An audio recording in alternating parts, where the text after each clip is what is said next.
Hi friends, ఏపీలో రాష్ట్ర తల్లులందరికీ కూడా అదృపే శుభవార్త. ప్రతి ఒక్కరికి కూడా తల్లులకు, విద్యార్థులకు ఇక అమ్మఒడి 5వ విడత డబ్బులు 13,000 రూపాయలు అయితే మీకైతే రాబోతున్నాయండి. మరి ఎప్పుడు రాబోతున్నాయి, ఏ అర్హతలు ఉండాలి విద్యార్థులకు, తల్లులకు, మీకు వెంటనే తెలుసుకోవాలంటే ఒక లైక్ చేయండి. లైక్ చేయడం వల్ల వీడియో అనేది బూస్టప్ అవుతుంది. షేర్ చేయండి, సమాచారం అందుతుంది అందరికీ.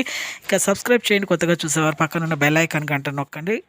ఆల్ బటన్ సింబల్ నొక్కితే నేను వేసే నోటిఫికేషన్స్, లేటెస్ట్ అప్డేట్స్ ఎప్పటికప్పుడు అయితే మీకు అందిస్తూనే ఉంటాం. ఇక అమ్మఒడి 5వ విడత డబ్బులు 13,000 రూపాయలు రావాలంటే విద్యార్థులకు 75% అటెండెన్స్ ఉండాలి. విద్యార్థుల తల్లులకు మాత్రము Aadhaar card, phone number link చేసుకోవాలి. అలాగే 100 గజాల కంటే ఎక్కువగా స్థలం ఉండకూడదు. అలాగే మీకు 10,000 కంటే ఆదాయము తక్కువగానే ఉండాలి. 10,000 వరకే గ్రామాల్లో కానీ సిటీలో కానీ ఉండాలి. ట్యాక్స్ పే చేయకూడదు. మీరు కరెంటు బిల్లు కూడా తక్కువగా రావాలి. అలాగే గవర్నమెంట్ జాబ్స్ అనేది ఉండకూడదు. చూసారు కండి, ఇక ఈ మార్చ్ మీకు 10th లోపు అయితే ఈ అమ్మఒడి డబ్బులు అనేది మీకు ఖచ్చితంగా అయితే పడతాయండి. ప్రతి ఒక్కరైతే ఇక విద్యార్థులకు 75% అనేది చూసుకోండి. Thanks for watching.